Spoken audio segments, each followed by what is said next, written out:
ನಮಸ್ತೆ ಸ್ನೇಹಿತರೆ, ಎಲ್ಲರೂ ಹೇಗಿದ್ದೀರಾ? ಎಲ್ಲರಿಗೂ ಶ್ರೀಪ್ರಿಯಸ್ ಅಡುಗೆ ಮನೆಗೆ ಸ್ವಾಗತ. ಬನ್ನಿ ಇವತ್ತೊಂದು ಕೊಬ್ಬರಿ ಮಿಠಾಯಿ ಮಾಡೋದು ಹೇಗೆ ಅಂತ ನೋಡ್ಕೊಂಡು ಬರೋಣ. ತುಂಬಾ ರುಚಿಯಾಗಿರುತ್ತೆ, ಸ್ಮೂತಾಗಿ ಬರುತ್ತೆ. ಹಾಗಾದರೆ ಯಾಕೆ ವೆಯ್ಟ್ ಮಾಡೋದು, ಹೇಗೆ ಮಾಡೋದು ಏನು ಅಂತ ನೋಡ್ಕೊಂಡು ಬರೋಣ ಬನ್ನಿ. ನೋಡಿ, ಇಲ್ಲಿ ನಾನು ಒಂದು ಕಾಯಿನ ತಗೊಂಡಿದ್ದೀನಿ. ಈ ರೀತಿ ವೈಟ್ ಇರಬೇಕು, ಈ ರೀತಿ ನಾವು ತಗೊಳ್ಬೇಕು. ನೋಡಿ, ಈ ರೀತಿದೆಲ್ಲ ಇರುತ್ತಲ್ಲ, ಈ ರೀತಿ ಇದನ್ನು ನಾವು ತಗೊಳ್ಬಾರ್ದು. ಇದನ್ನು ಅದಕ್ಕೇ ನಾನು ಸೈಡಲ್ಲಿ ತೆಗೆದಿಟ್ಕೊಂಡಿದ್ದೀನಿ.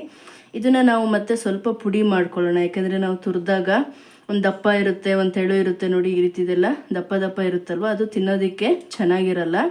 ಅದಕ್ಕೋಸ್ಕರ ಇದನ್ನು ಮಿಕ್ಸಿಯಲ್ಲಿ ಹಾಕಿ ಒಂದು 2 ರೌಂಡ್ ಇದನ್ನು ರುಬ್ಕೊಳ್ಬೇಕು. ಹಾಗೆಯೇ ನೀರೇನು ಹಾಕಬಾರ್ದು, ಇದರಲ್ಲೇ ನೀರಿನ ಅಂಶ ಇರುತ್ತಲ್ವ. ಹಾಗಾಗಿ ಇದು ಫ್ರೆಶ್ ಆಗಿರೋ ಕಾಯಿನ ನಾನು ತಗೊಂಡಿದ್ದೀನಿ. ಇದನ್ನು ಇವಾಗ ಫಸ್ಟು ರುಬ್ಕೊಳ್ಳೋಣ. ಇವಾಗ ಜಾರ್ಗೆ ಕಾಯಿನ ಹಾಕ್ಕೊಳ್ಳೋಣ. ನೋಡಿ, ಇಲ್ಲಿ ಈ ಥರ ಪುಡಿಯಾಗಿದೆ.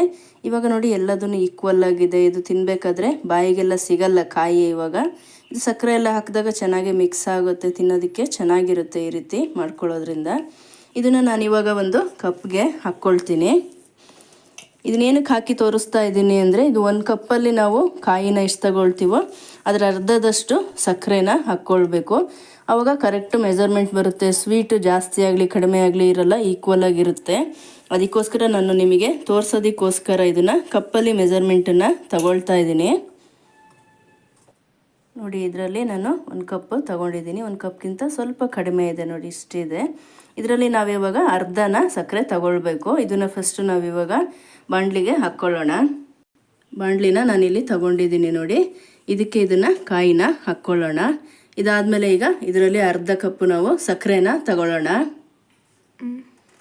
ನೋಡಿ, ಇಲ್ಲಿ ನಾನು ಕಾಯಿ ಎಷ್ಟು ತಗೊಂಡಿದ್ದೋ ಅದರ ಅರ್ಧದಷ್ಟು ಸಕ್ಕರೆನ ಹಾಕ್ಕೊಳ್ತಾ ಇದ್ದೀನಿ. ಮತ್ತೇನೆಂದರೆ, ನಾವು ಕಾಯಿನ ಹಾಕ್ಬಿಟ್ಟು ಫಸ್ಟು ನಾವು ಫ್ರೈ ಮಾಡ್ಕೊಳ್ಬಾರ್ದು ಸ್ಟವ್ ಆನ್ ಮಾಡಿ. ಯಾಕೆಂದರೆ ಗೊತ್ತಿರ್ಬೋದು ನಿಮಗೆ, ನೀರಿನ ಅಂಶ ಸ್ವಲ್ಪ ಹೋದರೆ ಕಾಯಿ ಗಟ್ಟಿಯಾಗಿಬಿಡುತ್ತೆ, ಅದು ಚೆನ್ನಾಗಿರಲ್ಲ ಕೊಬ್ಬರಿ ಮಿಠಾಯಿಗೆ. ಹಾಗಾಗಿ ನಾವು ಸಕ್ಕರೆ ಮತ್ತು ಕಾಯಿನ ಎರಡನ್ನೂ ಹಾಕಿಬಿಟ್ಟು ಅದಾದಮೇಲೆ ಸ್ಟವ್ ಆನ್ ಮಾಡಿಬಿಟ್ಟು ನಾವು ಫ್ರೈ ಮಾಡ್ಕೊಳ್ಬೇಕು. ಇವಾಗ ಸ್ಟವನ್ನು ಆನ್ ಮಾಡ್ಕೊಳ್ಳೋಣ. ಸ್ಟವ್ ಆನ್ ಮಾಡಿಬಿಟ್ಟು ಚೆನ್ನಾಗಿ ಇದನ್ನು ಮಿಕ್ಸ್ ಮಾಡ್ಕೊಳ್ಬೇಕು. ಸಕ್ಕರೆ ಎಲ್ಲ ಕರಗಬೇಕು, ಅಲ್ಲಿವರೆಗೂ ನಾವು ಈ ರೀತಿ ಮಿಕ್ಸ್ ಮಾಡ್ತಾನೆ ಇರಬೇಕು. ಇದು ಫ್ಲೇಮ್ನ ನಾವು ಆವಾಗ ಫುಲ್ಲು ಮೀಡಿಯಮಲ್ಲಿ ಇಟ್ಕೊಳ್ಬೇಕು, ಇಲ್ಲಾಂದರೆ ಬೇಗ ಹೊತ್ತೋಗ್ಬಿಡುತ್ತೆ, ಡ್ರೈ ಆಗಿಬಿಡುತ್ತೆ ಕಾಯಿ. ಕಾಯಿ ಎಲ್ಲ ಡ್ರೈ ಆಗಬಾರ್ದು, ಹಸಿನೇ ಇರಬೇಕು. ಹಾಗೆಯೇ ಸಕ್ಕರೆ ಕೂಡ ಕರಗಬೇಕು. ಅದಕ್ಕೋಸ್ಕರ ಮಿಕ್ಸ್ ಮಾಡ್ತಾ ಇರಬೇಕು. ಹಾಗೆ ಫ್ಲೇಮ್ ಕೂಡ ಫುಲ್ ಸ್ಲಿಮ್ಮಲ್ಲಿ ಇಟ್ಕೊಂಡು ನಾವು ಇದನ್ನು ಫ್ರೈ ಮಾಡ್ಕೊಳ್ಬೇಕು. ನೋಡಿ, ಇವಾಗ ಸಕ್ಕರೆ ಎಲ್ಲ ಕರಗಿಬಿಟ್ಟು ಸಕ್ಕರೆ ಕೂಡ ಸ್ವಲ್ಪ ಗಟ್ಟಿ ಆಗ್ತಾ ಇದೆ. ನೋಡಿ, ಈ ರೀತಿ ಮಗ್ಸ್ದಾಗ ಮಾಡಿದಾಗ ನೋಡಿ ಸ್ವಲ್ಪ ಈ ರೀತಿ ತಳ ಬಿಡಬೇಕು. ಅದಾದಮೇಲೆ ನೀವು ಬೇಕಾದರೆ ಸ್ವಲ್ಪ ಹೀಗೆ ಹಿಡಿದು ನೋಡ್ಬೋದು. ಇದು ಸ್ವಲ್ಪ ಅಂಟಬೇಕು, ಅಲ್ಲಿವರೆಗೂ ನಾವು ಇದನ್ನು ಬೇಯಿಸ್ಕೊಳ್ಬೇಕು.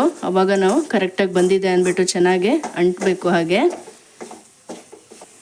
ನೋಡಿ, ಇವಾಗ ಈ ರೀತಿ ಚೆನ್ನಾಗೆ ತಳನ ಬಿಡ್ತಾ ಇದೆ. ಇವಾಗ ನಾವು ಇದಕ್ಕೆ ಸ್ವಲ್ಪ ತುಪ್ಪನ ಹಾಕ್ಕೊಳ್ಳೋಣ. ಇದನ್ನು ಹಾಕ್ಬಿಟ್ಟು ಚೆನ್ನಾಗೆ ಮಿಕ್ಸ್ ಮಾಡ್ಕೊಳ್ಬೇಕು. ಮಿಕ್ಸ್ ಮಾಡಿಬಿಟ್ಟು ಇವಾಗ ಸ್ಟವ್ನ ಆಫ್ ಮಾಡೋಣ.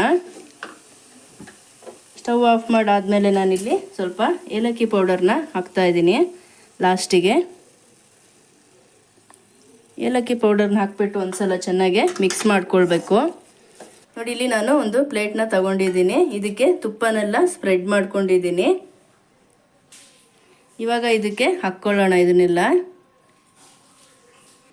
ಇವಾಗ ಈ ರೀತಿದೊಂದು ಸ್ಪೂನ್ ತೊಗೊಂಡ್ಬಿಟ್ಟು ಸ್ವಲ್ಪ ನೀರಿನ ಮಾಡಿ ಇದನ್ನು ಒಂದು ಲೆವೆಲ್ಲಿಗೆ ನಾವು ಈ ರೀತಿ ಮಾಡ್ಕೊಳ್ಬೇಕು. ಎಲ್ಲದನ್ನು ಈ ರೀತಿ ಪ್ಲೇಟಲ್ಲಿ ಒಂದು ಲೆವೆಲ್ಲಿಗೆ ಇದನ್ನು ಈ ರೀತಿ ತಟ್ಕೊಳ್ಳೋಣ. ಇದನ್ನು ತಟ್ಬಿಟ್ಟು ಈ ರೀತಿ ತಣ್ಣಗಾಗೋದಕ್ಕೆ ಬಿಡಬೇಕು. ಸ್ವಲ್ಪ ತಣ್ಣಗಾದ್ಮೇಲೆ ನಮಗೆ ಯಾವ ಶೇಪ್ ಬೇಕೋ ಆ ಶೇಪು ಕಟ್ ಮಾಡ್ಕೊಳ್ಬೋದು. ಇವಾಗ ನೋಡಿ, ರೆಡಿಯಾಗಿದೆ. ಇದನ್ನು ಇವಾಗ ತಣ್ಣಗಾಗೋದಕ್ಕೆ ಬಿಡೋಣ. ಒಂದು 5 ನಿಮಿಷ ತಣ್ಣಗಾದ್ಮೇಲೆ ನಾವು ಕಟ್ ಮಾಡ್ಕೊಳ್ಳೋಣ ಇದನ್ನು. ಇವಾಗ 5 ನಿಮಿಷ ಆಗಿದೆ. ಸ್ವಲ್ಪ ನಿಧಾನಕ್ಕೆ ಈ ರೀತಿ ಕಟ್ ಮಾಡ್ಕೊಳ್ಳೋಣ. ಯಾವ ಶೇಪಲ್ಲಿ ಬೇಕೋ ಆ ಶೇಪಲ್ಲಿ ಕಟ್ ಮಾಡ್ಕೊಳ್ಬೋದು. ನೋಡಿ, ಈ ರೀತಿ ಕಟ್ ಮಾಡ್ಕೊಳ್ಬೇಕು. ಕಟ್ ಮಾಡಿಬಿಟ್ಟು ಇದನ್ನು ತಣ್ಣಗಾಗೋದಕ್ಕೆ ಬಿಡೋಣ.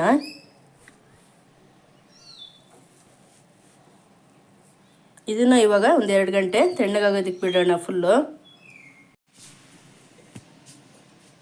ಇವಾಗ 2 ಗಂಟೆ ಆಗಿದೆ, ಫುಲ್ ತಣ್ಣಗಾಗಿದೆ. ಇದನ್ನು ಇವಾಗ ಮತ್ತೆ ಇನ್ನೊಂದು ಸಲ ನೀಟಾಗಿ ಈ ರೀತಿ ಕಟ್ ಮಾಡ್ಕೊಳ್ಳೋಣ. ಅದ್ರ ಮೇಲೇ ಕಟ್ ಮಾಡಿಬಿಟ್ಟು ಇದನ್ನು ನಿಧಾನಕ್ಕೆ ತೆಗಿಬೇಕು.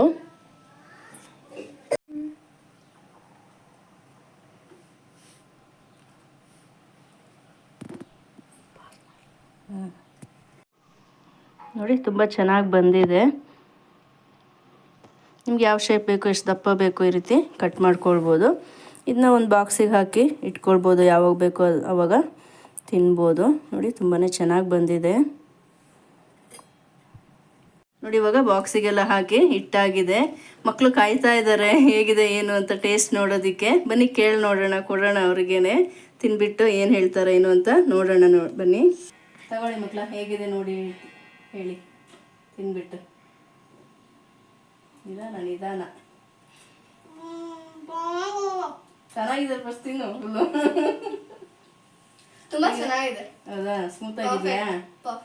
ಸ್ವೀಟಾ? ಹೌದಾ? ಕಾಯಿ ಸಿಗಲ್ಲ ತಿನ್ಬೇಕಾದ್ರೆ. Okay, very good. ನೋಡಿದ್ರಲ್ಲ ಸ್ನೇಹಿತರೆ, ಯಾವ ರೀತಿ ಕೊಬ್ಬರಿ ಮಿಠಾಯಿ ಮಾಡೋದು ಏನು ಅನ್ನೋದನ್ನು ನೀವು ಮನೇಲಿ ಒಂದ್ಸಲ ಟ್ರೈ ಮಾಡಿ. ಹಾಗೆ ಹೇಗಿತ್ತು ಅಂತ ಕಮೆಂಟ್ ಮಾಡೋದನ್ನು ಮರಿಬೇಡಿ.